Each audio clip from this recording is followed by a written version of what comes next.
The words simple and slow were practically etched into my childhood, not in ink, but in the very fabric of how I was perceived. They echoed in the hushed tones of relatives at family gatherings, a soft, dismissive murmur that always seemed to follow me. They were whispered behind cupped hands when I struggled with a math problem, my brow furrowed in concentration that never quite yielded the desired result, or when my attempts at conversation landed with a thud, met with polite, vacant smiles.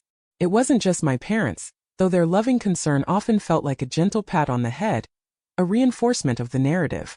It was aunts, uncles, even my older sister, Sarah, a constant gleaming beacon in my often dim landscape.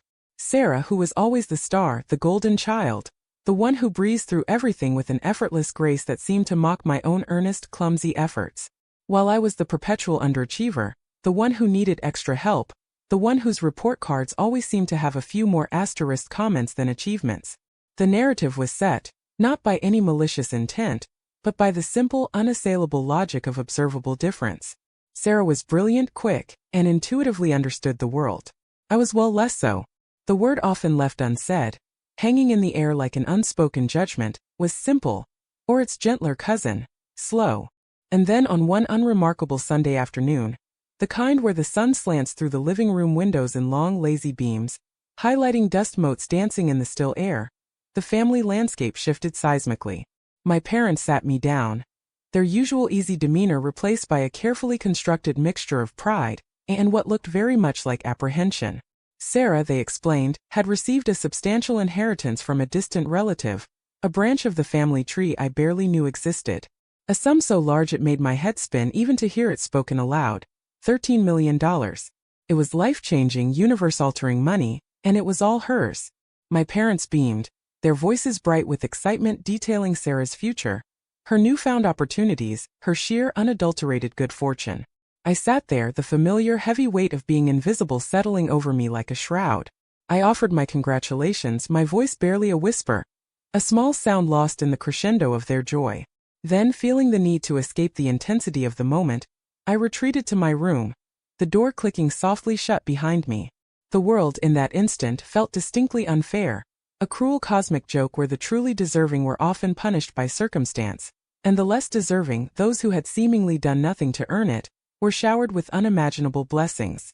I tried with all my might to push down the churning resentment, to genuinely be happy for her, but the sting of being constantly overlooked, of being defined by my perceived limitations, was a dull, persistent ache that had become a part of my internal landscape.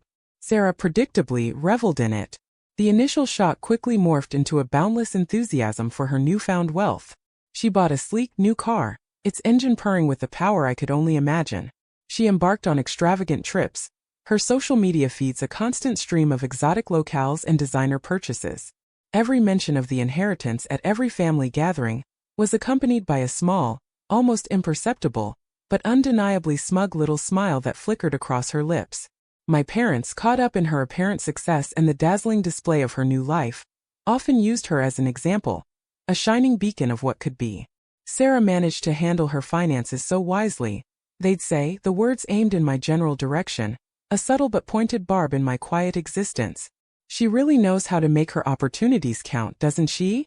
The years that followed were a blur of quiet resilience, a slow, steady climb against the headwinds of my own perceived shortcomings.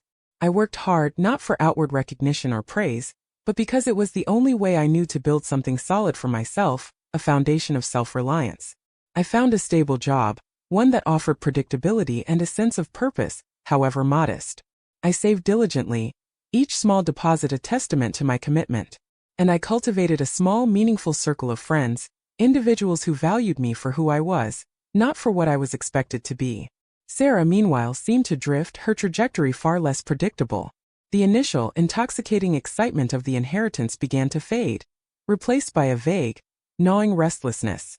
She'd launched a few ambitious business ventures, each one brimming with initial promise, but all of them, with a disheartening regularity, spectacularly failed, leaving her with mounting debts and a growing sense of bewilderment. She'd also developed a habit, one that caused my parents considerable consternation, of borrowing. Small amounts at first, discreet requests for a few $100s, then larger ones, always from our parents, always with effusive promises of repayment that, in the end, never materialized. My parents, bless their enduring hearts, continued to enable her, their own financial resources slowly, almost imperceptibly, dwindling. They'd speak of Sarah with a heavy sigh, their initial pride in her diminished by her growing irresponsibility. Yet, through it all, they still saw me as the constant, the steady one, the reliable fixture in their lives, the one who didn't need their help, the one they didn't have to worry about.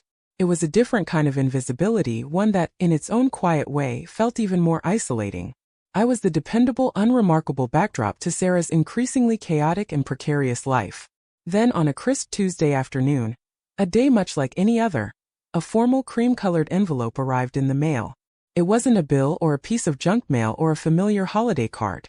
It was formal, embossed with an intricate crest I didn't recognize, and addressed directly to me. Not to Sarah, not to my parents, but solely to me. The return address belonged to a law firm, a name I'd never encountered before, further piquing my curiosity. My hands, usually steady, trembled slightly as I slid my finger under the flap and opened it.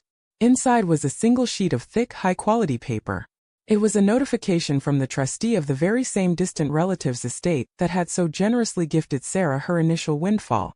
A secondary distribution, it explained in precise legal language, was being finalized, and a significant portion of it, due to certain overlooked assets and previously unnoted provisions within the will, was being allocated to individuals who had demonstrated specific, commendable qualities of character and prudent financial management.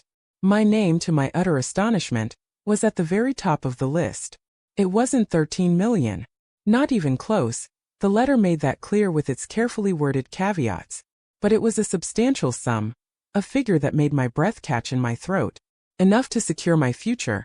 Enough to finally, irrevocably, silence the whispers of inadequacy that had followed me for so long.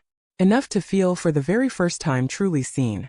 The details of the letter were specific, meticulously outlining the relative's admiration for my quiet perseverance, my apparent lack of ostentatious displays, and a particular note about my consistent, albeit modest, savings habits over the years. It was as if this distant relative, unseen and unknown to me, had somehow seen through the family's collective judgment, through the easily observable surface of things, and recognized something they had all, collectively, missed. The next family gathering was scheduled for a week later, and I approached it with a quiet sense of anticipation, a subtle shift in the internal atmosphere. The usual atmosphere of forced joviality descended upon the room as relatives began to arrive, with Sarah invariably at the center of attention, recounting her latest dramatic financial woes, her voice laced with a familiar, practiced self-pity. My parents listened, their faces etched with a familiar blend of concern and helplessness, their hands reaching for their wallets as always, a gesture that had become as predictable as the changing seasons. I sat quietly, the cream-colored envelope tucked securely away in my bag, a tangible reminder of a different reality. As Sarah finished her latest, heartfelt plea for financial assistance, my mother sighed, a sound laden with weariness. "Oh, Sarah, what are we going to do with you?" she lamented, her voice soft. "If only you had some of your cousins. Well, you know." My father nodded in agreement, a wistful, almost defeated look on his face. "Yes, if only you had a little more common sense about money, Sarah.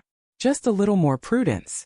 I waited for a lull, for that fleeting moment when the conversation naturally shifted, when the focus moved away from Sarah's perpetual need. Then calmly, deliberately I spoke. "Actually," I began, my voice steady, remarkably so given the tremor I felt beneath the surface, "I received something interesting last week." I didn't elaborate, didn't offer any preamble. I didn't need to. I simply reached into my bag, my movements slow and deliberate, and pulled out the cream-colored envelope. I placed it on the coffee table, right between my parents and Sarah, a small, unassuming object that suddenly felt imbued with immense significance. I didn't open it. I didn't need to. Sarah, sensing a distinct shift in the air, her usual entitlement momentarily paused as her eyes darted to the unfamiliar, formal envelope, her brow furrowed in a rare display of confusion. My parents picked it up, their expressions mirroring hers, their brows furrowed in bewilderment.